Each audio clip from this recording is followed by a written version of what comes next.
Et salut à tous, c'est randocyclisme.fr. J'espère que vous êtes d'attaque pour la journée. Attachez bien vos ceintures, aujourd'hui on est parti pour Carcassonne. Donc petite route jusqu'à parvenir à Carcassonne. Donc nous y sommes. Avant toute chose, magnifique vélo de gravel à disposition. Donc je vais vous expliquer tout de suite. Donc nous sommes en face du canal du Midi à Carcassonne. Donc il y a la gare juste derrière. Donc en fait le canal du Midi ça fait l'objet d'une piste cyclable qui va jusque 7. Donc aujourd'hui par conséquent on va prendre le départ de Carcassonne et on va essayer de le longer vers cette direction. Donc on va aller voir ça tout de suite ensemble, il y a plein de choses à voir. Donc c'est parti pour le attaquer le périple. Donc dans ce sens, en direction de Trèbes pour la première étape. Donc on va aller voir ça tout de suite ensemble, il y a beaucoup de découvertes. Donc là il y a le petit port de plaisance de Carcassonne, donc direction Béziers, donc là sur la droite on a une petite vue sur la cité de Carcassonne. Donc, la cité de Carcassonne qu'on avait faite la dernière fois, enfin, on avait visité la cité ensemble et on avait fait un petit tour aussi après au lac de la Cavalière. Donc voilà, cette fois on commence à sortir de Carcassonne. Donc là en l'occurrence un premier monument. Donc c'est le pont canal du Fresquel. Donc c'est des ponts qui permettent au canal du Midi de passer au-dessus des autres rivières. Et donc là en l'occurrence on peut bel et bien voir que la rivière elle passe en dessous du pont. Donc ce pont là il date de l'époque où le tracé du canal du Midi a été refait pour traverser le centre-ville de Carcassonne. Donc celui-là il a été construit en 1810. Ouais, parce que le canal du Midi en fait à la base il a été construit par François Piguet. Il a été construit entre 767 et 781. En fait ce canal du Midi à Carcassonne c'était une exclusivité pour l'époque parce qu'il n'était pas censé traverser le centre-ville jusqu'en 1810 où ils ont retracé le canal pour le faire passer à Carcassonne. Parce qu'ils s'étaient rendus compte que c'était intéressant d'avoir le canal au milieu de la ville. Et donc du coup, ils ont décidé de faire de bons canals adjacents dans le même sens. Et donc du coup voilà, on a repris la route en l'occurrence, on se dirige vers d'autres projets. Donc dans un premier lieu, on se dirige vers Trèbes. Donc sur ce c'est parti. Ce qui veut dire qu'on doit être entre Carcassonne et Trèbes, mais il doit y avoir également d'autres communes plus loin recensées. Du coup c'est parti, on est à date pour la route. Donc une petite vue sur la droite sur les paysages. C'est un petit peu une partie pays Quéta. Il y a même une espèce d'arbre qui borde les berges du canal. Ça fait une vue un petit peu vertigineuse sur le côté. Donc sur le côté de Carcassonne et les Corbières, c'est essentiellement des pins et des sortes de sapins. Parce que ce type de végétation est vraiment impressionnant là-bas. Et donc aussi on est parti pour compenser le champ coloré du platane qui ont été abattus. Ouais, parce que sur les berges du canal du Midi, il y a 36 000 platanes qui ont été abattus. Ils ont replanté à peu près 12 000 espèces différentes, dont celle-ci. Donc là on arrive près de Trèbes, ça fait une jolie vue. Donc petite vue sur Trèbes, Trèbes et ses arrière-pays. Donc là encore un autre pont canal. Donc ça c'est le pont canal sur l'Orbiel, juste à l'entrée de Trèbes. Donc c'est un pont qui a néanmoins beaucoup souffert pendant les inondations en 2018. Donc à tel point qu'à un moment l'Orbiel il était passé au-dessus du pont canal. Et donc bien évidemment c'est depuis que tout a été refait. Donc sinon c'est vrai que ça fait une assez belle vue. Donc voilà, on arrive à Trèbes, c'est droit devant. Donc c'est parti centre-ville, c'est là où il faut faire attention. Donc sinon il y a des magnifiques places, il y a également le port de Plaisance sur le côté. Donc le magnifique port de Trèbes. Donc de l'autre côté ça fait une petite vue panoramique. Donc voilà. Donc là on arrive près des magnifiques écluses triples à Trèbes qui consistent à franchir un certain dénivelé.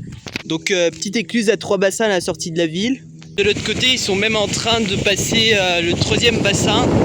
Donc voilà, donc tout ça va nous permettre de poursuivre tranquillement notre route avec cette fois-ci une bonne diversité de paysages.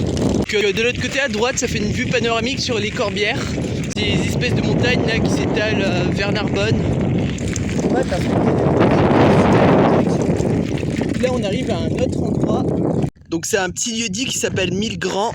Donc c'est un petit lieu-dit Vraiment sympa. Bon, le village il est un petit peu reculé par contre. Mais sinon c'est sympa, l'atmosphère elle est vraiment paisible. Et en plus on a toujours une vue reculée sur les Corbières là, c'est magnifique montagne. Donc on a également un point de vue ici. Donc ça fait un petit point de vue externe. Donc très bien, on va reprendre. Voilà, donc on reprend la route tranquillement. Donc voilà. Donc, visiblement ici aussi ils ont dû creuser pour le faire passer le canal. Faire des virages sur le canal pour maintenir sa platitude, parce que ça reste aussi une histoire de génie civil derrière. Donc là on arrive près de Marseillette, donc petite vue de l'autre côté à quoi ça ressemble hein. Donc la petite traversée du cimetière et ça continue. Et donc là on arrive près d'Écluse, donc l'écluse de Marseillette, qui a également deux belles péniches qui sont en train de passer l'écluse. Donc c'est assez magnifique de voir ça. Donc deux magnifiques péniches hein, vers Béziers, celle-là en l'occurrence. Et donc du coup voilà, une fois que les vannes elles se sont vidées, bah, on passe à l'ouvrage des portes. Donc c'est qu'une fois que les vannes elles se sont vidées hein. Et donc une fois que c'est fait, la péniche elle peut passer hein. Faut faire attention. Et donc voilà, on a pu assister au passage d'une péniche dans l'écluse. Après ça reste assez spécifique hein, mais celle-là d'écluse elle est à bassin unique, donc en l'occurrence ça reste assez simple. En l'occurrence même chose pour la péniche de gauche hein. Donc voilà le passage de l'écluse. Et donc voilà. Donc c'est parti. Donc c'est très beau tout ça. Maintenant j'en profite pour vous annoncer qu'on va passer rive gauche. Au début on faisait du vélo en rive droite. Donc faut faire attention à ne pas se planter. Donc voilà, donc on fait toujours du vélo en hauteur. Et des vues assez vertigineuses de l'autre côté. Donc des petites vues, et ici également ils ont été plaqués à un hôtel à insectes. Ah, et ici également on a une magnifique vue sur les paysages et la montagne noire également au fond. Après sur cette partie là ça reste plus concret. La route ne s'arrête pas là, il y a également beaucoup de choses à découvrir. Donc encore notre écluse ici. Il y a encore deux péniches là qui sont en train de passer l'écluse. Dans cette vidéo on va essayer d'aller au plus loin possible, toutefois en essayant de rester large et de ne pas aller trop vite. Donc là on arrive près de l'écluse de l'Aiguille. Donc c'est une autre écluse qui est hyper connue. Donc on va aller voir Georges Brassens avec ses sculptures. Donc sans oublier avant tout les trois péniches qui passent l'écluse. Donc trois péniches, franchement c'est la classe. C'est de l'autre côté de la rive pour aller voir. Donc c'est une écluse assez symbolique hein. Il y a des magnifiques sculptures qui ont été placées un petit peu partout. Donc ça reste assez magnifique hein, et représentatif. Excusez-moi, ouais. C'est qui a fait toutes ces sculptures? C'est l'ancien éclusier qui fait ça. Ah. Et c'est récent? C'est 30 ans de travail. Ah ouais. Et ça date de quand? Des années 2000? 30 ans de travail, ça fait 30 ans qu'il travaillait sur l'écluse, donc on est en 2025, donc oui, même plus dans les années 90 même, je pense. Ah ouais.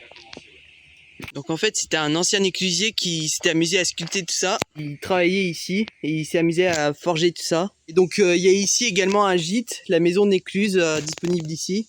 Donc ça peut être une expérience assez sympathique de passer par là. Et donc il y a également celle-là qui bouge et qui se tortille dans tous les sens. Donc c'est supposé qu'elle s'active avec la force du vent. Il y a aussi les autres. Ah vous voyez. Et donc voilà. Là c'est la mêlée générale. Donc c'est une des seules écluses où on peut voir de l'artillerie comme ça. La route, sauf que cette fois-ci c'est de nouveau rive droite. Donc cette fois-ci on va essayer de bien pédaler, de bien se donner à fond comme ça. Donc là on a une petite vue sur le village là en face, sur la droite. C'est un village qui s'appelle Puy-Chéric.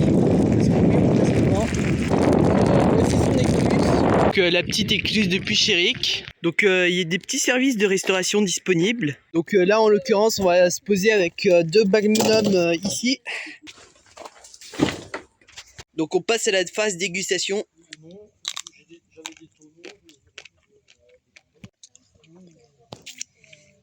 Non mais c'est sympa ici, on est au frais. Donc on attaque la deuxième.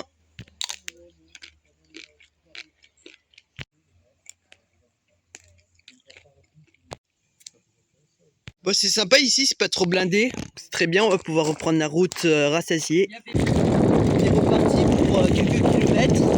On a une de ces magnifiques vues panoramiques dégagées là sur la droite. Donc à la fois les vignobles et les éoliennes au fond là qui bordent un petit peu de la côte des Corbières. Donc ici au fond on a aussi des vues un petit peu rapprochées. Et donc en même temps on gagne en altitude.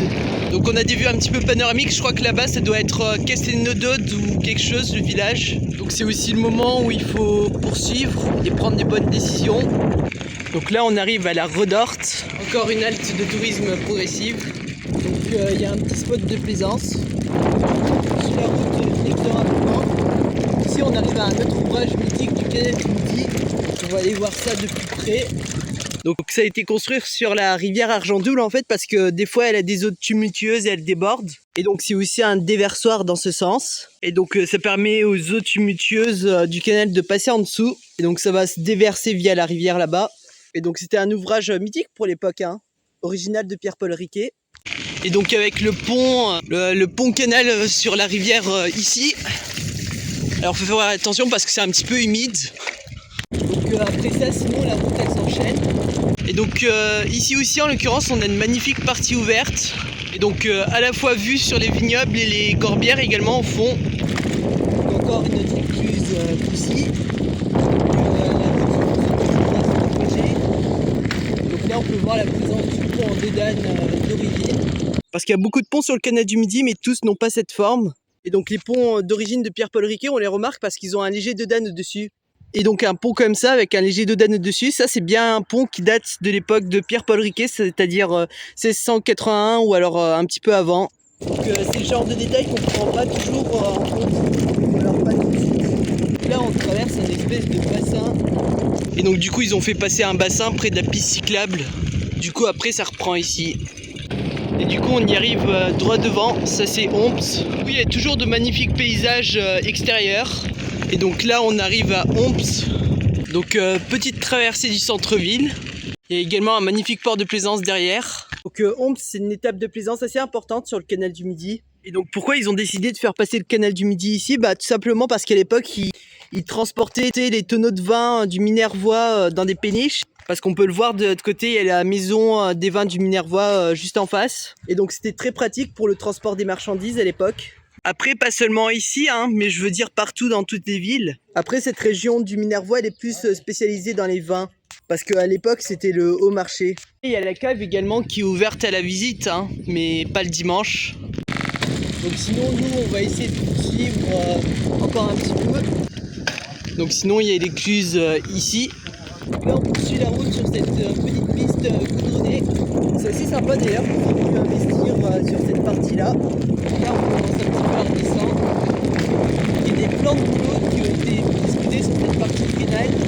Donc encore une autre écluse ici. Donc voilà, on suit. Donc là, on arrive à Argence-Minervois. Donc Argence-Minervois, c'est un village tout mignon, donc qui est maintenant traversé par le canal du Midi. C'est bien tout ça.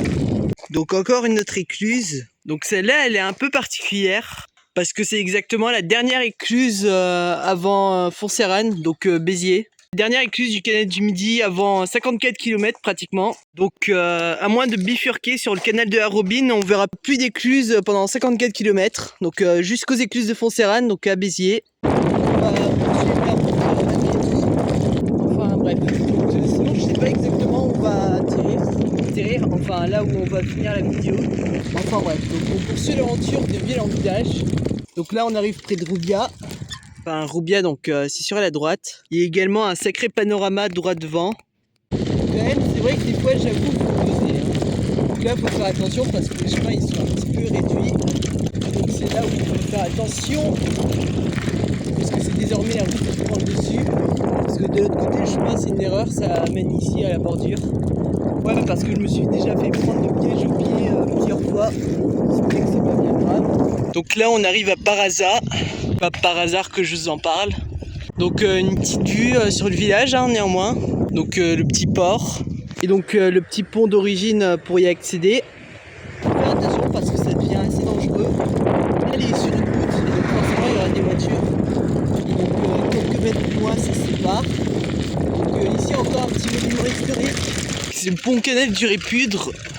Donc c'est un des premiers ponts canal qui ont été construits par Pierre-Paul Riquet. Donc, qui permet, comme son nom l'indique, au canal du Midi, qui est au-dessus, de passer au-dessus du Répudre.